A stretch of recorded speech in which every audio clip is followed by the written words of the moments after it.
ದಿನನಿತ್ಯದ ಬದುಕಿನಲ್ಲಿ ನಾವೆಲ್ಲರೂ ಎಷ್ಟೋ ಕೆಲಸಗಳನ್ನ ಕೇವಲ ಒಂದು ಯಾಂತ್ರಿಕ ಪ್ರಕ್ರಿಯೆ ತರ ಮಾಡ್ತೀವಲ್ವಾ? ಅಂದ್ರೆ ಸಂಪೂರ್ಣವಾಗಿ ಆಟೋ ಪೈಲಟ್ ಮೋಡ್ನಲ್ಲಿರ್ತೀವಿ. ಹೌದು, ಖಂಡಿತ. ಬೆಳಿಗ್ಗೆ ಏಳೋದು, ಆಮೇಲೆ ಯೋಚನೆ ಮಾಡ್ದೇನೆ ಕಾಫಿ ಮಾಡೋದು ಎಲ್ಲ. ಕರೆಕ್ಟ್. ಕಚೇರಿಗೆ ಹೋಗುವಾಗ ಶೂಲೇಸ್ ಕಟ್ಟುವುದು. ಎಷ್ಟೋ ಬಾರಿ ನಾವು ಗಾಡಿ ಓಡಿಸ್ಕೊಂಡು ಕಚೇರಿ ತಲುಪಿದ ಮೇಲೆ ಆ ದಾರಿಯಲ್ಲಿ ಯಾವ ಸಿಗ್ನಲ್ ಇತ್ತು, ಯಾವ ವಾಹನ ದಾಟಿ ಬಂತು ಅನ್ನೋದು ಕೂಡ ನಮ್ಮ ನೆನಪಿನಲ್ಲಿರೋದಿಲ್ಲ. ನಿಜ, ನಮ್ಮ ದೇಹ ಕೆಲಸವನ್ನು ಮಾಡಿರುತ್ತೆ, ಆದ್ರೆ ಮನಸ್ಸು ಖಂಡಿತ ಅಲ್ಲಿರೋದಿಲ್ಲ. ಹೌದು. ಇದೇ ಆಟೋ ಪೈಲಟ್ ನಿಯಮ ಆ ನಮ್ಮ ದೈನಂದಿನ ಪ್ರಾರ್ಥನೆ, ಜಪ ಅಥವಾ ಆಚರಣೆಗಳಿಗೂ ಅನ್ವಯ ಆಗುತ್ತಾ ಅನ್ನೋದೊಂದು ದೊಡ್ಡ ಪ್ರಶ್ನೆ. ಪ್ರತಿದಿನ ಮಾಡೋ ಪ್ರಾರ್ಥನೆ ಕೇವಲ ತುಟಿಗಳ ಚಲನೆ ಆಗ್ಬಿಟ್ಟಿದ್ಯಾ ಅಂತ. ಆ ಆಟೋ ಪೈಲಟ್ ಹೋಲಿಕೆ ನಮ್ಮ ಇಂದಿನ ವಿಷಯಕ್ಕೆ ಅತ್ಯಂತ ಸೂಕ್ತವಾಗಿದೆ ಅಂತಾನೆ ಹೇಳ್ಬೋದು. ಅಲ್ವಾ? ಅದರ ಹಿಂದಿನ ಆಳವಾದ ಅರ್ಥ ನಮಗೆ ಮರೆತೆ ಹೋಗಿದೆಯಾ ಅನ್ನೋ ಪ್ರಶ್ನೆಗೆ ನಾವು ಇಂದಿನ ಈ ಆಳವಾದ ವಿಶ್ಲೇಷಣೆಯಲ್ಲಿ ಉತ್ತರ ಹುಡುಕಿದ್ದೇವೆ. ಖಂಡಿತ. ನಮ್ಮ ಆಚರಣೆಗಳು ಕೇವಲ ಅಭ್ಯಾಸ ಬಲದಿಂದ, ಅಂದ್ರೆ ಒಂದು ಬಗೆಯ ಮಸಲ್ ಮೆಮರಿಯಿಂದ ನಡೆಯುವಾಗ ಅವುಗಳ ಹಿಂದಿರೋ ಮೂಲ ಉದ್ದೇಶನೇ ಮರೆಯಾಗಿಬಿಡುತ್ತೆ. ಆಚರಣೆಯ ಹೊರಸ್ವರೂಪ ನಮ್ಗೆ ಕಾಣುತ್ತೆ, ಆದರೆ ಅದರ ಅಂತರಂಗದ ಶಕ್ತಿ ನಮ್ಮ ಅನುಭವಕ್ಕೆ ಬರೋದಿಲ್ಲ. ಹೌದು. ಮತ್ತು ಆ ಅಂತರಂಗದ ಶಕ್ತಿಯನ್ನ ಮರಳಿ ಪರಿಚಯಿಸೋ ಒಂದು ಅದ್ಭುತ ಕೃತಿಯ ಬಗ್ಗೆ ನಾವಿಂದು ಚರ್ಚೆ ಮಾಡಲಿದ್ದೀವಿ.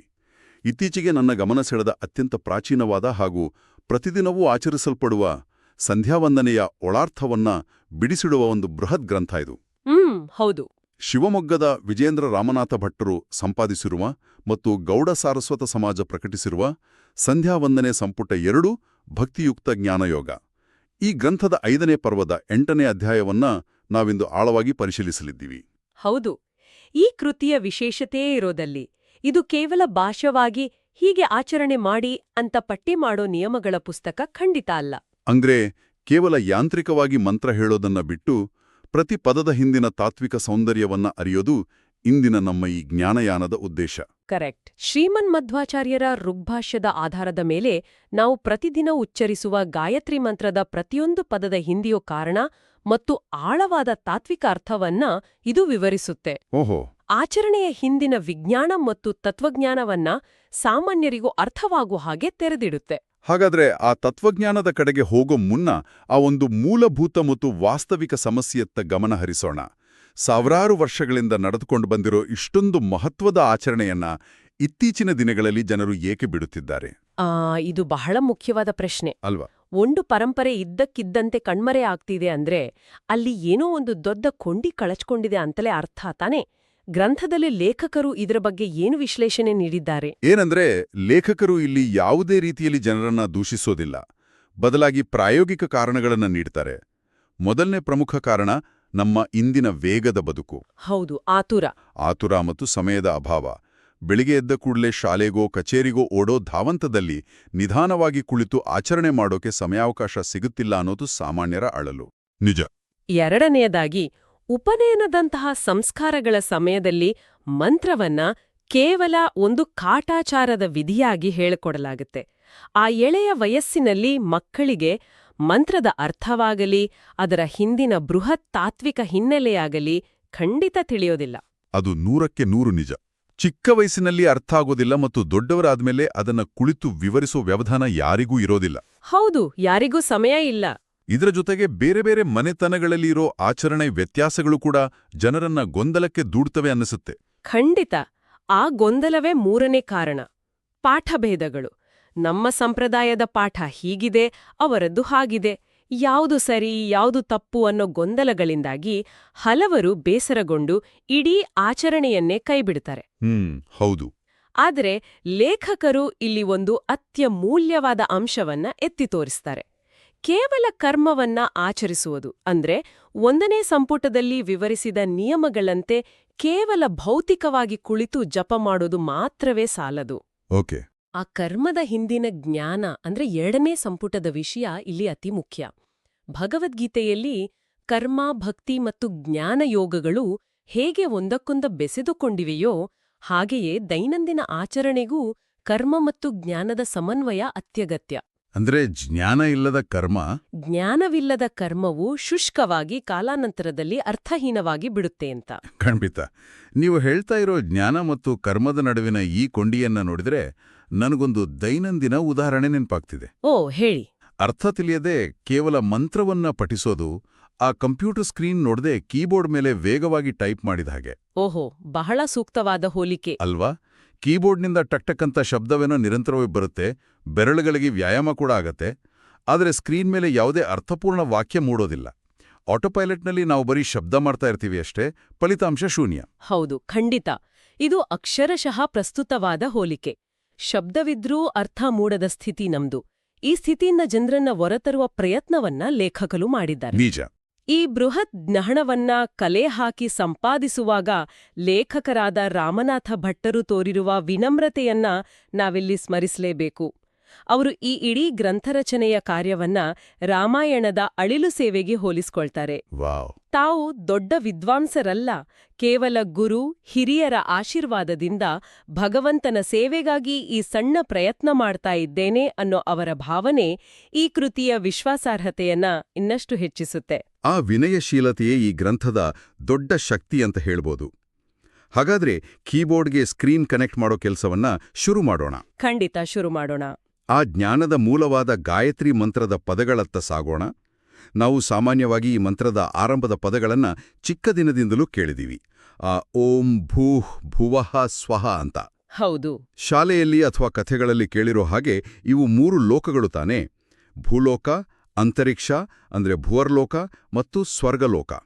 ಹೌದು, ನಾವು ಹಾಗೆ ಅನ್ಕೊಂಡಿದೀವಿ. ಆದರೆ ಈ ಗ್ರಂಥದಲ್ಲಿನ ಮಧ್ವಾಚಾರ್ಯರ ಭಾಷ್ಯದ ಪ್ರಕಾರ ಈ ಪದಗಳಿಗೆ ಇರೋ ಅರ್ಥವೇ ಬೇರೆ ಅಲ್ವಾ? ಇದು ಕೇವಲ ನಕ್ಷೆ ಅಥವಾ ಭೌಗೋಳಿಕ ಜಾಗಗಳ ಹೆಸರಲ್ಲಲ್ವಾ? ಇಲ್ಲಿಯೇ ನಮ್ಗೆ ಒಂದು ದೊಡ್ಡ ತಾತ್ವಿಕ ತಿರುವು ಸಿಗೋದು. ನಾವು ಮೇಲ್ನೋಟಕ್ಕೆ ಇವುಗಳನ್ನ ಕೇವಲ ಲೋಕಗಳು ಅಂತ ಅಂದುಕೊಳ್ತೇವೆ. ಆದ್ರೆ ಮಧ್ವಾಚಾರ್ಯರ ಭಾಷ್ಯದ ಪ್ರಕಾರ ಇದು ನೇರವಾಗಿ ಭಗವಂತನ ಅಂದ್ರೆ ನಾರಾಯಣನ ಅದ್ಭುತ ಗುಣಗಳ ವರ್ಣನೆಯಾಗಿದೆ. ಓಹೋ, ಗುಣಗಳ ವರ್ಣನೆ. ಹೌದು. ನಾವು ಧ್ಯಾನ ಮಾಡ್ತಾ ಇರೋದು ಕೇವಲ ಭೌತಿಕ ಜಾಗಗಳನ್ನಲ್ಲ, ಬದಲಾಗಿ ಇಡೀ ಜಗತ್ತನ್ನ ನಿಯಂತ್ರಿಸುವ ಪರಮಶಕ್ತಿಯ ನಿರ್ದಿಷ್ಟ ಗುಣಗಳನ್ನ. ಅಂದ್ರೆ ಓಂ ಅನ್ನೋ ಪದದ ಅರ್ಥ ಏನು ಹಾಗಾದ್ರೆ? ಓಂ ಎಂಬುದರಿಂದ ಶುರುವಾಗುವ ಈ ಮಂತ್ರ ಸಮಸ್ತ ಸದ್ಗುಣಗಳ ಒಟ್ಟು ಮೊತ್ತವಾದ ಭಗವಂತನನ್ನ ಪ್ರತಿನಿಧಿಸುತ್ತೆ. ಓಂ ಎಂದರೆ ಅಶೇಷ ಗುಣಗಳಿಗೆ ಆಧಾರನಾದವನು ಅಂತ ಅರ್ಥ. ಒಂದು ನಿಮಿಷ. ಹಾಗಾದ್ರೆ ಭೂಹು ಎಂದರೆ ಕೇವಲ ನಾವು ವಾಸಿಸುವ ಮಣ್ಣು, ನೀರು, ಗಾಳಿಯಿಂದ ಆವೃತವಾದ ಈ ಭೌತಿಕ ಭೂಮಿ ಅಲ್ವಾ? ಖಂಡಿತ ಅಲ್ಲ. ಮಂತ್ರದಲ್ಲಿ ಅದಕ್ಕೆ ಬೇರೆದೇ ಅರ್ಥ ಇದೆಯಾ? ಹೌದು. ಇಲ್ಲಿ ಭೂಹು ಎಂದರೆ ಆ ಭಗವಂತ ಗುಣಪೂರ್ಣ ಮಾತ್ರವಲ್ಲ, ಆತ ಸ್ವಯಂ ಪ್ರಕಾಶ ಸ್ವರೂಪಿ. ಸ್ವಯಂ ಪ್ರಕಾಶ ಅಂದ್ರೆ ತನ್ನನ್ನ ತಾನು ಬೆಳಗುಕೊಳ್ಳಲು ಅಥವಾ ತನ್ನ ಅಸ್ತಿತ್ವವನ್ನು ಉಳಿಸಿಕೊಳ್ಳಲು ಆತನಿಗೆ ಬೇರೆ ಯಾವ ಬಾಹ್ಯ ಬೆಳಕಿನ ಅಥವಾ ಶಕ್ತಿಯ ಅಗತ್ಯವೂ ಇಲ್ಲ. ಆತನೇ ಎಲ್ಲದಕ್ಕೂ ಮೂಲ ಅಂತ. ವಾವ್! ಇದು ನಮ್ಮ ಸಾಮಾನ್ಯ ತಿಳುವಳಿಕೆಯನ್ನೇ ಸಂಪೂರ್ಣವಾಗಿ ಬದಲಾಯಿಸ್ತಾ ಇದೆ. ನಾವು ಪ್ರತಿದಿನ ಬೆಳಗ್ಗೆ ಎದ್ದು ಸೂರ್ಯನನ್ನ ನೋಡ್ತಾ ನಮ್ಮ ಭೂಮಿಯನ್ನ ಪ್ರಾರ್ಥಿಸ್ತಾ ಇದೀವಿ ಅನ್ಕೊಂಡ್ರೆ, ಆಚರಣೆ ಹೇಳ್ತಾ ಇರೋದು ಆ ಸೂರ್ಯನಿಗೂ ಬೆಳಕು ನೀಡುವ ಸ್ವಯಂ ಪ್ರಕಾಶ ಶಕ್ತಿಯ ಬಗ್ಗೆ. ಹೌದು, ಅದೇ ಇದರ ಸೌಂದರ್ಯ. ಹಾಗಾದ್ರೆ ಆ ಭುವಃ ಮತ್ತು ಸ್ವಃ ಕೂಡ ಭೌಗೋಳಿಕ ಜಾಗಗಳಲ್ಲ ಎಂದಾಯ್ತಾ? ಆ ಪದಗಳ ಹಿಂದಿನ ಗುಣಗಳೇನು? ಭುವಃ ಎಂದರೆ ಸಂಪೂರ್ಣನಾದವನು ಮತ್ತು ಸರ್ವಪರಾಕ್ರಮಿ. ಓಕೆ. ಆತನ ಶಕ್ತಿಗೆ, ಆತನ ವ್ಯಾಪ್ತಿಗೆ ಯಾವುದೇ ಮಿತಿಯಿಲ್ಲ. ಜಗತ್ತಿನ ಪ್ರತಿಯೊಂದು ಅಣುವಿನಲ್ಲೂ ಆತನ ಶಕ್ತಿಯಿದೆ. ಇನ್ನು ಸ್ವಃ ಎಂದರೆ ಆತ ಅನಂತ ಸುಖ ಸ್ವರೂಪಿ. ಆತನಲ್ಲಿ ಯಾವುದೇ ದುಃಖ ದೋಷಗಳಿಲ್ಲ, ಕೇವಲ ಆನಂದವೇ ಆತನ ಸ್ವರೂಪ. ಅದ್ಭುತ. ಮತ್ತು ಆತನೇ ಈ ಸಮಸ್ತ ಜಗತ್ತನ್ನ ಸೃಷ್ಟಿಸುವವನು. ಕೊನೆಯದಾಗಿ ಬರುವ ತತ್ ಎಂಬ ಪದ ಈ ಮೇಲಿನ ಎಲ್ಲ ಅದ್ಭುತ ಗುಣಗಳಿಂದ ಆತ ಸರ್ವತ್ರ ವ್ಯಾಪ್ತನಾಗಿದ್ದಾನೆ, ಎಲ್ಲೆಡೆಯೂ ತುಂಬಿದ್ದಾನೆ ಎಂಬುದನ್ನ ಸೂಚಿಸುತ್ತೆ. ನಮ್ಮ ಆಲೋಚನಾ ಲಹರಿ ಹೇಗೆ ಬದಲಾಗ್ತಿದೆ ನೋಡಿ. ಎಲ್ಲಿಯ ಭೂಮಿ, ಆಕಾಶ, ಸ್ವರ್ಗ, ಎಲ್ಲಿಯ ಸರ್ವಪರಾಕ್ರಮಿ, ಸ್ವಯಂ ಪ್ರಕಾಶ, ಅನಂತ ಸುಖ ಸ್ವರೂಪಿ. ಹೌದು, ಆ ವ್ಯತ್ಯಾಸ ಬಹಳ ದೊಡ್ಡದು. ಬೆಳಗ್ಗೆ ಎದ್ದ ತಕ್ಷಣ ನಮ್ಮ ಮನಸ್ಸನ್ನ ಅನಂತ ಸುಖ ಸ್ವರೂಪಿಯಾದ ಶಕ್ತಿಯತ್ತ ಹರಿಸುವುದಕ್ಕೂ ಕೇವಲ 3 ಲೋಕಗಳತ್ತ ಹರಿಸುವುದಕ್ಕೂ ಇರೋ ಮಾನಸಿಕ ವ್ಯತ್ಯಾಸವೇ ಅಗಾಧ ಅಂತ ಅನ್ನಿಸ್ತೆ. ಖಂಡಿತ ಹೌದು. ಆದರೆ ಈ ಭಗವಂತನ ಗುಣಗಳನ್ನ ಅರಿತ ಮೇಲೆ ಸಹ ಸಹಜವಾಗಿಯೇ ನನ್ನ ತಲೆಯಲ್ಲಿ ಒಂದು ತಾರ್ಕಿಕ ಪ್ರಶ್ನೆ ಮೂಡುತ್ತಿದೆ. ಇಷ್ಟೊಂದು ಪರಾಕ್ರಮಿಯಾದ, ಸ್ವಯಂ ಪ್ರಕಾಶನಾದ, ಅನಂತ ಸುಖಿಯಾದ ಆ ಭಗವಂತನಿಗೆ ಈ ಜಗತ್ತನ್ನ ಸೃಷ್ಟಿಸುವ ಇಷ್ಟೆಲ್ಲ ಗೊಂದಲಗಳನ್ನ ಹುಟ್ಟು ಹಾಕುವ ಅವಶ್ಯಕತೆಯಾದರೂ ಏನಿದೆ? ಇಲ್ಲಿ ಮಂತ್ರದ ಮುಂದಿನ ಪದ ಸಬಿತುಹ್ ಬರ್ತದೆ ಅನ್ಸುತ್ತೆ ಅಲ್ವಾ? ಸರಿಯಾಗಿ ಗುರ್ತಿಸಿದಿರಿ. ಸವಿತುಹ್ ಅಂದ್ರೆ ಜಗತ್ತಿನ ಸೃಷ್ಟಿಕರ್ತ. ಆದರೆ ಈ ಗ್ರಂಥವು ಕೇವಲ ಸೃಷ್ಟಿಕರ್ತ ಅಂತ ಹೇಳಿ ಸುಮ್ಮನಾಗೋದಿಲ್ಲ. ಬದಲಾಗಿ ಭಗವಂತ ಆ ಸೃಷ್ಟಿಯನ್ನ ಹೇಗೆ ಮಾಡುತ್ತಾನೆ ಅನ್ನೋ ಸಂಕೀರ್ಣ ಪ್ರಕ್ರಿಯೆಯನ್ನ ವಿವರಿಸುತ್ತೆ. ಓಹೋ, ಹೇಗೆ? ಭಗವಂತ ತಾನೊಬ್ಬನೇ ನೇರವಾಗಿ ಎಲ್ಲವನ್ನೂ ಮಾಡೋದಿಲ್ಲ. ಆತ ಬ್ರಹ್ಮ, ಪ್ರಾಣದೇವರು, ರುದ್ರ ಹಾಗೂ ಪ್ರಾಪಂಚಿಕ ಮಟ್ಟದಲ್ಲಿ ತಂದೆ ತಾಯಿಯರ ಅಂದ್ರೆ ಸಾಮಾನ್ಯ ಗಂಡು ಹೆಣ್ಣಿನ ಮೂಲಕ ಈ ಸೃಷ್ಟಿ ಸ್ಥಿತಿ ಮತ್ತು ಲಯಗಳನ್ನ ನಡೆಸುತ್ತಾನೆ ಅಂತ ಲೇಖಕರು ವಿವರಿಸುತ್ತಾರೆ. ಸ್ವಲ್ಪ ತಡೇರಿ, ಇಲ್ಲೊಂದು ದೊಡ್ಡ ವಿರೋಧಾಭಾಸ ಕಾಣ್ತಿದೆ. ವಿರೋಧಾಭಾಸನ? ಹೇಗೆ? ಸ್ವಲ್ಪ ಹಿಂದೆಯಷ್ಟೇ ನಾವು ಆತ ಭುವಃ ಅಂದರೆ ಸರ್ವಪರಾಕ್ರಮಿ ಮತ್ತು ಭೂಹ ಅಂದ್ರೆ ತನ್ನ ಕೆಲಸಕ್ಕೆ ಬೇರಾವ ಶಕ್ತಿಯನ್ನು ಅವಲಂಬಿಸದ ಸ್ವಯಂ ಪ್ರಕಾಶ ಅಂದೆವು ತಾನೆ? ಹೌದು, ಅಂದೆವು. ಆತನಿಗೆ ಮಿತಿಯೇ ಇಲ್ಲ. ಆತ ಸ್ವತಂತ್ರ ಎಂದ ಮೇಲೆ ಜಗತ್ತನ್ನ ಸೃಷ್ಟಿಸಲು ಬೇರೆಯವರ ಅಂದ್ರೆ ಬ್ರಹ್ಮ, ರುದ್ರ ಅಥವಾ ಮನುಷ್ಯ ಮಟ್ಟದಲ್ಲಿ ತಂದೆ ತಾಯಿಯ ಸಹಾಯ ಏಕೆ ಬೇಕು? ತಾನೇ ನೇರವಾಗಿ ಮಾಡಬಹುದಿತ್ತಲ್ವೇ? ಇದು ಭಾರತೀಯ ತತ್ವಶಾಸ್ತ್ರದ, ಅದರಲ್ಲೂ ವಿಶೇಷವಾಗಿ ಬ್ರಹ್ಮಸೂತ್ರದ ಅತ್ಯಂತ ಆಳವಾದ ಚರ್ಚೆಗಳಲ್ಲಿ ಒಂದು ಅಂತ ಹೇಳ್ಬೋದು.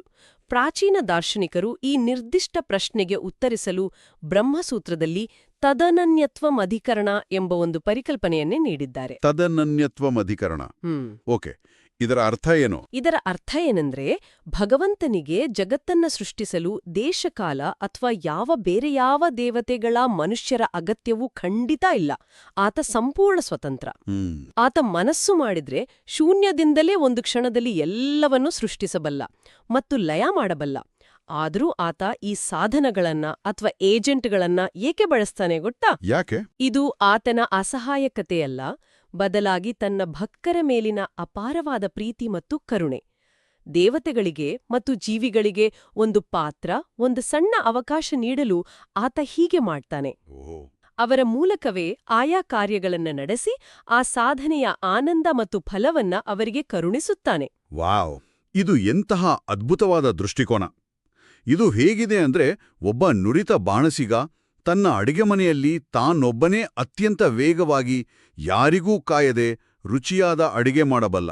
ಹೌದು. ಆದರೆ ತನ್ನ ಪುಟ್ಟ ಮಗುವಿಗೆ ತಾನೂ ಅಡಿಗೆಯಲ್ಲಿ ಪಾಲ್ಗೊಂಡೆ ಅನ್ನೋ ಆನಂದ ಸಿಗಲಿ, ಆ ಮಗುವೂ ಕೆಲಸ ಕಲೀಲಿ ಅಂತ ಮಗುವಿನ ಕೈಯಿಂದಲೇ ಸೌಟು ಆಡಿಸುವ ಹಾಗೆ. ಆಹಾ, ಎಂತಹ ಅದ್ಭುತವಾದ ಹೋಲಿಕೆ! ಇಲ್ಲಿ ಬಾಣಸಿಗನಿಗೆ ಮಗುವಿನ ಸಹಾಯದ ಅಗತ್ಯವೇನೂ ಇಲ್ಲ. ಮಗು ಸಹಾಯ ಮಾಡಿದ್ದಲಿಂದ ಅಡಿಗೆಯ ರುಚಿ ಹೆಚ್ಚಾಗುವುದೂ ಇಲ್ಲ. ನಿಜ. ಆದರೆ ಕೇವಲ ಮಗುವಿನ ಪ್ರೀತಿಯಿಂದ ಒಂದು ಅವಕಾಶವನ್ನ ಕಲ್ಪಿಸಿಕೊಡ್ತಾನೆ. ಭಗವಂತನಿಗೆ ಯಾರನ್ನೋ ಅವಲಂಬಿಸುವ ಅಗತ್ಯವಿಲ್ಲದಿದ್ದರೂ ಜೀವಿಗಳಿಗೆ ಈ ಸೃಷ್ಟಿಯ ಪ್ರಕ್ರಿಯೆಯಲ್ಲಿ ಒಂದು ಪಾತ್ರ ನೀಡುತ್ತಾನೆ ಅನ್ನೋದು ಬದುಕಿನ ಬಗ್ಗೆ ಒಂದು ಹೊಸ ದೃಷ್ಟಿಕೋನ ನೀಡುತ್ತೆ ಅಲ್ವಾ? ಖಂಡಿತ. ನೀವು ನೀಡಿದ ಬಾಳಸಿಗ ಮತ್ತು ಮಗುವಿನ ಉದಾಹರಣೆ ಈ ಬ್ರಹ್ಮಸೂತ್ರದ ಪರಿಕಲ್ಪನೆಯನ್ನ ಅತ್ಯಂತ ಸರಳವಾಗಿ ವಿವರಿಸುತ್ತೆ. ಆ ಮಗುವಿಗೆ ಸೌಟು ಹಿಡಿಯುವ ಶಕ್ತಿ ಬಂದಿದ್ದೇ ಬಾಣಸಿಗನಿಂದ. ಹಾಗೆಯೇ ಆತ ಈ ಸಾಧನಗಳನ್ನ ಬಳಸಿದರೂ ಆ ಸಾಧನಗಳಿಗೇನು ಸ್ವತಂತ್ರ ಶಕ್ತಿ ಇಲ್ಲ. ಎಲ್ಲವೂ ಆ ಭಗವಂತನ ಪ್ರೇರಣೆಯೇ. ಹೌದು, ಎಲ್ಲವೂ ಆತನ ಪ್ರೇರಣೆ. ಮುಂದುವರಿದು ಮಂತ್ರದಲ್ಲಿ ವರೇಣ್ಯಂ ಮತ್ತು ಭರ್ಗಃ ಎಂಬ ಪದಗಳು ಬರ್ತವೆ.